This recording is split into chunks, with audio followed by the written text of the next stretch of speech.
প্রাতিষ্ঠানিক দুর্নীতির বিরুদ্ধে সর্বস্তরে নিশ্চয়ই কিছু বলার প্রয়োজন আছে।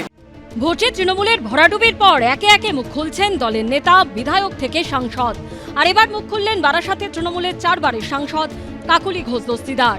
শুধু প্রাতিষ্ঠানিক দুর্নীতি নিয়ে মুখ খুললেন তাই নয়, বারাসাত সংসদীয় জেলার সভাপতির পদ থেকে ইস্তফাও দিলেন তিনি। পদত্যাগপত্র পাঠিয়ে দিলেন তৃণমূলের রাজ্য সভাপতি সুব্রত বক্সির কাছে। পদত্যাগপত্রে স্পষ্ট করে তিনি লিখেছেন, পশ্চিমবঙ্গে সাম্প্রতিক সময়ে অপরাধ ও দুর্নীতির কিছু উদ্বেগজনক ঘটনা সাধারণ মানুষের মনে স্বাভাবিকভাবেই প্রশ্ন ও আশঙ্কা সৃষ্টি করেছে। নির্বাচনের যে ফলাফল, বিশেষ করে এই জেলায় যেখানকার আমি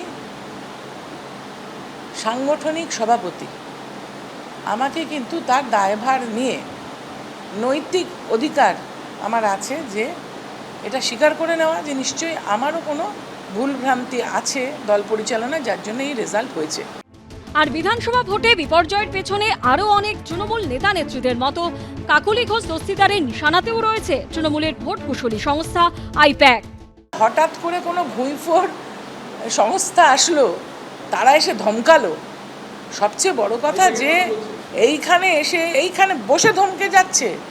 আমি রাজনীতি করছি ধরুন 40-42 বছর, একটা মেয়ের বয়স 22 বছর, সে এসে এখানে ধমকে যাচ্ছে। সর্বনাশ করার মূলে যদি কেউ থাকে তাহলে ওই সংস্থা। বাচ্চা ছেলেমেয়েরা কিভাবে আমাদেরকে কর্মীদেরকে হেনস্থা করেছে, কর্মীদেরকে গালমন্দ করেছে, এবং ওনাদের চালিত পথ নিশ্চয়ই সঠিক ছিল না। বারাসাত সংসদীয় জেলা সভাপতির পদ থেকে দেওয়া ইস্তফাপত্রে কাকলি ঘোষ দস্তিদার আরও লিখেছেন, সৎ নিষ্ঠাবান পুরনো কর্মীদের নিয়ে কাজ করলে দলের ভাবমূর্তি উজ্জ্বল হবে বলে মনে হয়।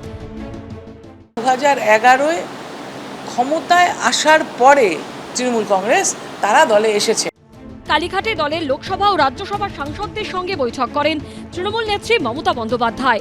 সেই বৈঠকে বারাসাতের সাংসদ কাকলি ঘোষ দস্তিদারকে সরিয়ে লোকসভার মুখ্য সচেতকের দায়িত্বে ফেরানো হয় শ্রীরামপুরের সাংসদ কল্যাণ বন্দ্যোপাধ্যায়কে।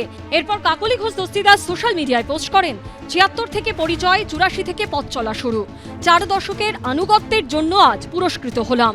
এর 10 দিনের মধ্যে বারাসাত সংসদীয় জেলা সভাপতির পদ থেকে ইস্তফা দিলেন কাকলি ঘোষ দস্তিদার। অন্যদিকে এই দিনই আবার তৃণমূলের দমদম লোকসভার সংসদীয় জেলার সভাপতি হিসেবে নাম ঘোষণা করা হলো মদন মিত্রর। তাহলে কি পুরনোতেই আস্থা রাখছে তৃণমূল?